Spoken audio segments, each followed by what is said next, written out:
sugeng enjing para pamirsa, dinten puniki tanggal 24 November 2024, kula Lutfia Dwi Mutyasari menehi pawarta minangka punden petilasan Eyang Sukmayana ing Dusun Mojosemi, Kecamatan Trangkil, Kabupaten Pati, Jawa Tengah. Wonten Kabupaten Pati, Jawa Tengah, wonten setunggaling cagar budaya bersejarah ingkang dumagi wekdal menika tasih lestantun kawontenanipun inggih punika Sendang Eyang Sukmayana ingkang dumanggung wonten Dusun Mojoagung, Kecamatan Trangkil, Kabupaten Pati, Jawa Tengah. Juru kunci Sendang Eyang Sukmayana Abdul Rahman matur nangini akwal mula wonten patilasan Eyang Sukmayana menika. Rumiyin wekdal pertasaruan antawis Kadipaten Perang Garuda kaliyan Kadipaten Carangsaka. Kadipaten Carangsaka dipun rencangi Kadipaten Mojosemi. Mula kaliyan kekawonan Kadipaten Perang Garuda dados bertasanipun pinten-pinten kadipaten ingkang dipun wastani Kadipaten Pasantenan.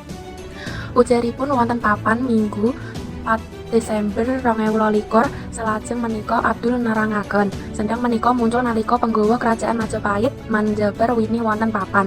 Sasampunipun wini kasabat rukul mendadak membuncah toya. Papan menika inggih dados sumber saka toya ingkang ageng saged dumagi kados saganeten.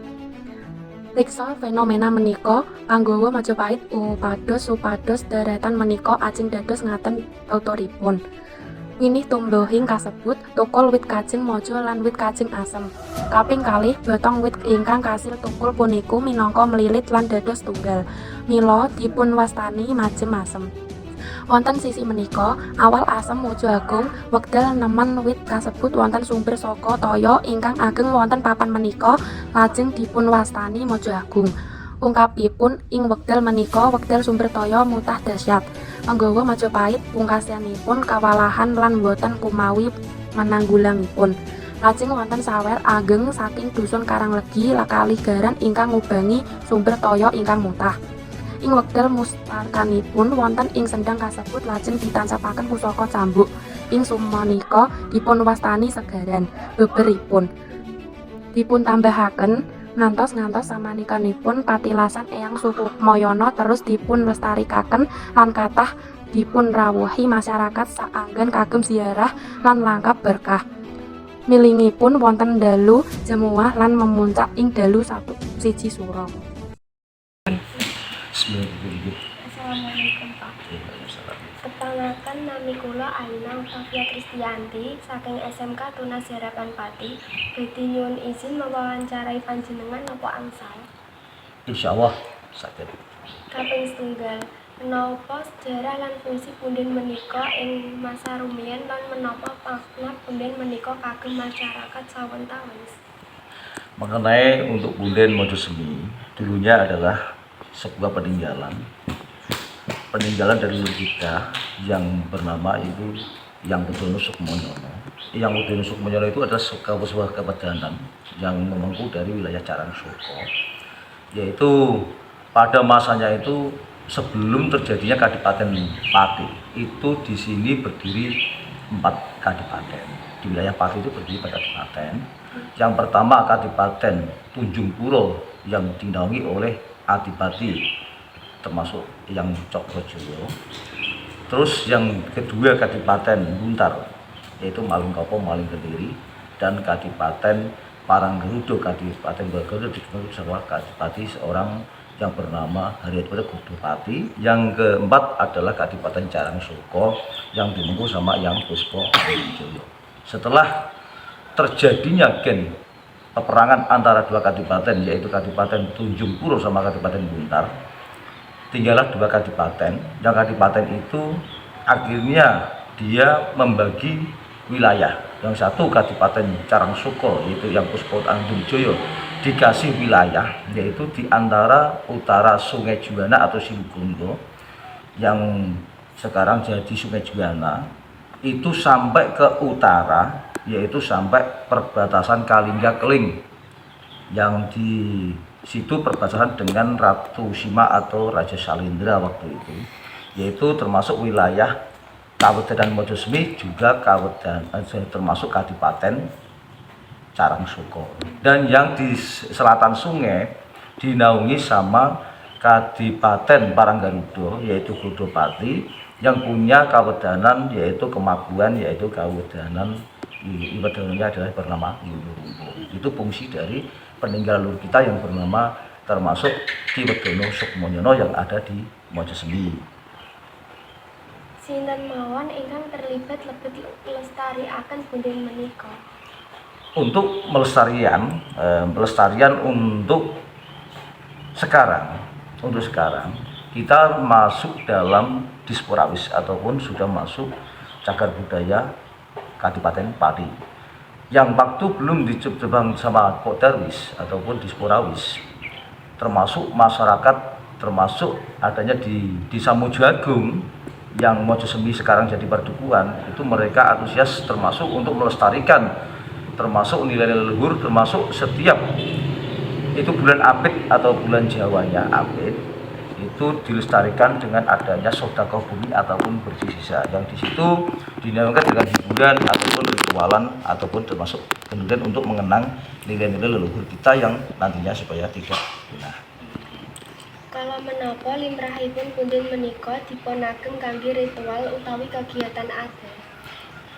Untuk mengenang, jangan sampai nilai-nilai budaya ataupun nilai leluhur kita nanti intinya itu jangan sampai punah dan dikenang sepanjang masa oleh anak cucu kita, dan nantinya supaya jangan sampailah intinya itu nilai leluhur itu tadi termasuk punah dengan tergerusnya yaitu antara teknologi yang semakin meningkat. Wonten pundi papan leres punden puniki menika wonten? Untuk punden Mojosemi itu di bawah naungan Desa Mojoagung, Dukuh Mojosemi, Kecamatan Tranggil, dan sekarang Kabupaten Pati. Menapa punden puniki dipunanggep wigatos kagem dilestariaken? Karena termasuk punden Mojosemi itu diyakini dengan dulunya yaitu sebuah kawedanan yang dinaungi waktu itu di dalam pemerintahan Kadipaten Carangsoko, dan di situ dia berperan penting di dalam berdirinya Kadipaten Pati Pesantren. Kenapa kok dibilang termasuk peran penting di dalam berdirinya Kadipaten Pati Pesantren? Karena pada waktu termasuk berdiri 2 kadipaten setelah 4 kadipaten jadi 2 kadipaten terbagi wilayah, termasuk anak Adipati Carangsoko yaitu Rayung Wulan yang disukai sama anak Adipati Paranggarudo yaitu termasuk Menak Josari. Rayung Wulan dengan cara menolaknya dengan secara halus. Dia mau diberi Menak Josari asalkan dia bisa mendapatkan seorang dalang yang dalangnya itu termasuk termasuk sindenya kembar, yaitu punya adik kembar yang disebut bahasa Jawanya sak pengapit. Dan disitulah akhirnya disanggupi sama Menak Josari, terus sanggupi dapatlah Gidalang Soponyono. Gidalang Soponyono akhirnya dibawa di termasuk daerah termasuk Carangsoko, dan dengan termasuk Kasar Rayung Wulan menolak, akhirnya lari sama termasuk adanya Gidalang Soponyono. Larinya itu termasuk intinya sampai terjadi kejar-kejaran antara termasuk Punggowo sama termasuk Punggowo Paranggarudo sama termasuk Dalang Soponyono dan adanya itu sampai silsilahnya itu berdirinya Pati. Kenapa? Waktu lari panggungnya sampai roboh, disebut panggung termasuk belincongan karena dia itu masuk dalam tanah yang becek, tanah belincongan, tanah sekelir karena kerja di bulang.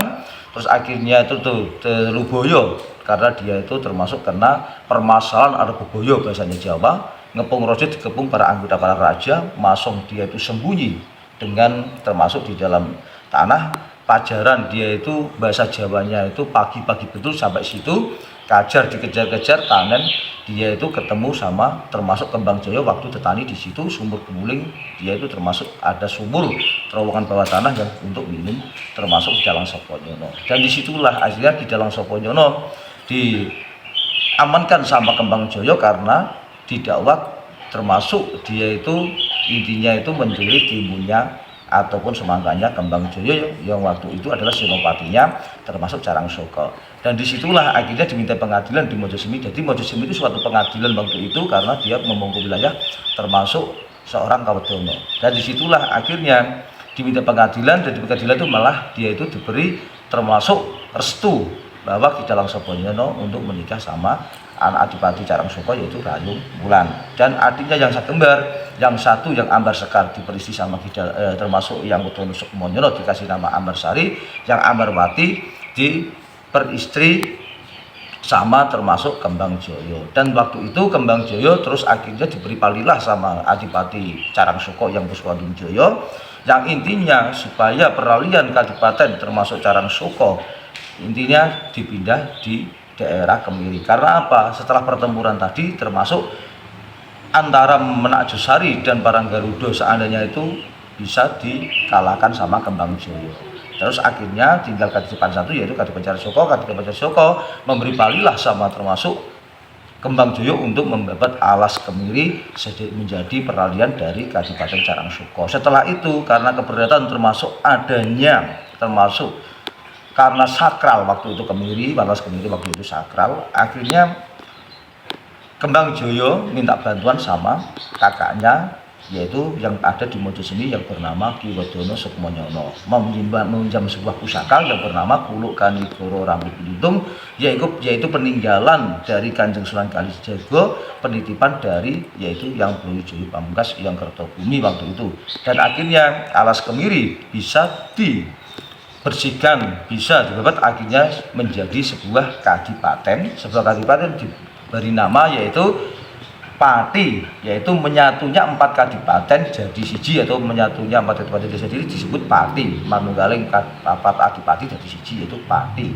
Yaitu terus pesantrenan karena waktu itu Ki Cekong sama Cekong selalu menyediakan termasuk antara dawet sama santen disebut Pati Pesantrenan. Disitulah terjadinya Kadipaten Pati Pesantrenan yang di situ tidak lepas dari Mojosemi, yang Mojosemi itu memberi palilah dan meminjamkan sebuah pusaka untuk membuat sebuah kadipaten di wilayah Pati.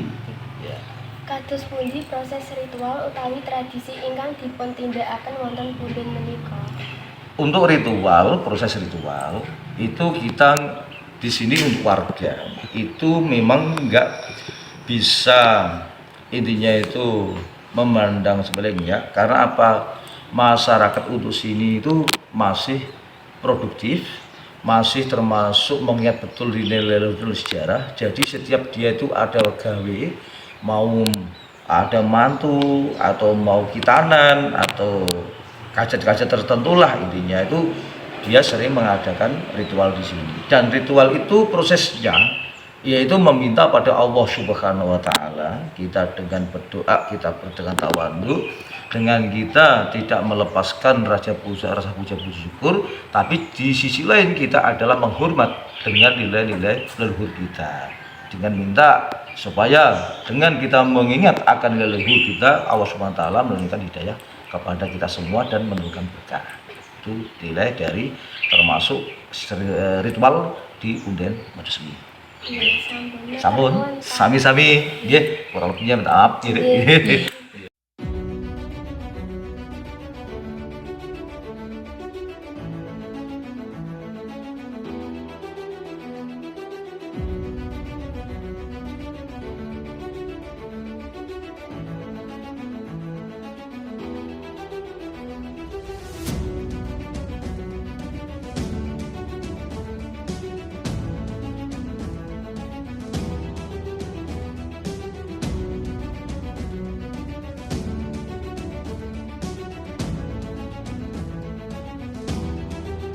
Cekap semanten kula Lutfia Dwi Mutyasari ngaturaken matur nuwun sampun reksani. Nyuwun pangapunten menawi wonten tutur tembung ingkang lepat. Wassalamualaikum warahmatullahi wabarakatuh.